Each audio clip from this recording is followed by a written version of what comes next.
I don't try to really act like I'm a lawyer when I come on here, but I love when people try to act like lawyers back to me, because that's not a good idea to go. I had a couple of segments ago I was talking about how I felt defrauded by Kevin O'Connell because he had told us repeatedly for over a year and a half that J.J. McCarthy he wouldn't play him until he was ready.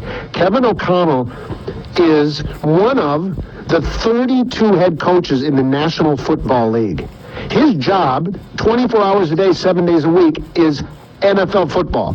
He's been known as the quarterback whisperer, and rightfully so, for what he did with Sam Darnold, for what he did with Daniel Jones, for what he's done, with Kirk. He's had 2 seasons when his quarterback has been healthy for the Vikings, where they won 13 games one year and 14 the next. He is an expert in the position of being a quarterback's coach. I am an expert at being a lawyer, not at being a quarterback whisperer, not at being someone who's going to draft and sign a quarterback. I rely on the experts, and then I believe them, and then I use my opinions accordingly. And I said that I was very confident J.J. McCarthy was going to succeed because I trusted Kevin O'Connell. That's what I said back in the day. And so I get this email from somebody who said defrauding is language that is so stupidly strong, especially from the guy who said McCarthy might be the best quarterback ever. I did say that. I said he could be Fran Tarkenton. But he said, you said that before week 1. You based it on the same data Kevin had. You were wrong. Own it. What, did I draft J.J. McCarthy? Am I the one that picked J.J. McCarthy? I was basing my opinion on what I heard from Kevin O'Connell, and he was lying. Either he's inept, either Kevin O'Connell is inept at evaluating quarterbacks, and we know that isn't the case. Defrauding somebody is when you say something to get somebody to rely on it to their detriment. That's fraud. Now, is this a legal fraud? No. Am I being a little facetious in using that word to get my point across? Yes. But it's the essence of defrauding. Defrauding is you tell somebody something and you expect them to rely on it to their detriment. When KOC told me that Kevin McCarthy or J.J. McCarthy is ready to go, I relied on it and I said, that's why I think he's going to be great. And I said, I looked at other people, J.T. O'Sullivan, I looked at Dan Orlovsky, other people that had broken down the film on J.J. McCarthy. And that's what I based my opinion on. Was I in practice with him? Have I been with J.J. McCarthy 5 days a week for the last 2 years, through every practice they've gone through the off-season working with him? Have I ever been in the same room with J.J. McCarthy? Have I ever witnessed a Vikings practice? I mean, I'm evaluating this on the same data as Kevin O'Connell? I mean, give me a break. I mean, if you think you're a smart guy for saying that, well, forget about it. It's ridiculous what you're saying. All I'm saying is Kevin O'Connell should have known better, and he did. He did know better, because I'm giving him credit for that. Either that or J.J. McCarthy, as soon as he went to the NFL, forgot everything he owned. I mean, and I don't think that's the case. I mean, but I'm just saying that this is a ridiculous position. Kevin O'Connell is out there this is a big embarrassment for Kevin O'Connell, okay? It is. And look, by the end of the year, maybe J.J. McCarthy will fix all of his problems, and maybe he'll be the quarterback that I hope he becomes.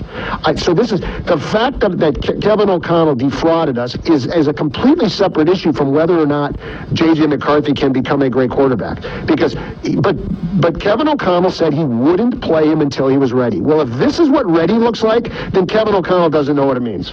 Okay? And I think Kevin O'Connell does know what it means. But I just think Kevin O'Connell thought, well, it's going to be rough, but we got to ride it out because we got no other options. They don't. I mean, it's not like Max Brosmer's ready to be the quarterback any more than J.J. McCarthy is. My point is he's got 2 quarterbacks with, no NFL experience, right? Going in, and then the other guy started 3 games. And he put himself into this position because he believed J.J. McCarthy was ready.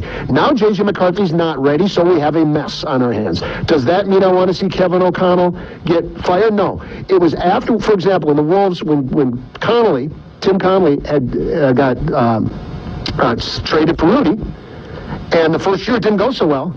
And everyone said, well, they should fire Tim Connolly. I said, no, they shouldn't. They should tell Tim Connolly to fix it. And you know what? The Wolves have gone to 2 years in a row, they've gone to the Western Conference Finals. And a big reason why is because they have Rudy Gobert. It's also a big reason why they didn't get past the Western Conference Finals. I don't buy that. I know people say that. When you can't catch a basketball with your bare hands. No, John. You don't go to me on this. The reason they lost is because they Oklahoma City's defense devoured their offense. Okay, and I'll tell you, in the playoffs, he was a huge reason we beat the Lakers. I mean, he destroyed the Lakers. Yeah. And so look, the Wolves are not going to the Western Conference Finals without Rudy Gobert. That was a key addition to their team. It just took them a while to know how to do it. So my point is, Kevin O'Connell put us in this position. Do I think Kevin O'Connell can get us out of this by working with J.J. McCarthy? Yes. Yes, I'm not saying throw him in jail. I'm not going to sue them for damages. I'm saying I think Kevin O'Connell fooled himself. But he's the guy to fix it. That's all. He's the guy. I'm not saying fire him. I'm not saying bench JJ. I'm the guy that says you got to play JJ all the time. You got to play him the rest of this season, and if he hasn't figured it out, then next preseason you got to play him in the preseason. You've got to get him ready to play and do what the work it takes to get him ready to be an NFL quarterback, because he has certainly shown glimpses of it. Right?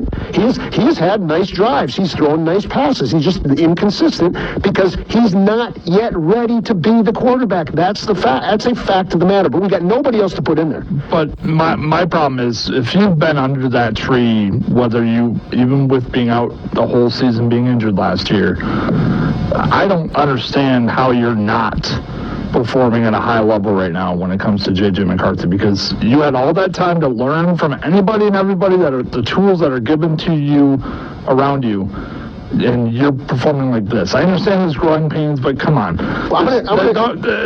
Yes, he technically was, quote, ready for NFL play, because he's been under the tree long enough now. He should have been ready. But there's a big difference between practice and the games. Okay, a rather large difference. A big difference, okay? In practices, even when they're with the other team, the quarterback's wearing the red jersey. He ain't getting hit. Okay, it's a huge difference. And I'll tell you something J.J. McCarthy looks very good at to me. He looks good at evaluating the play. Yeah. And you know, these receivers he's throwing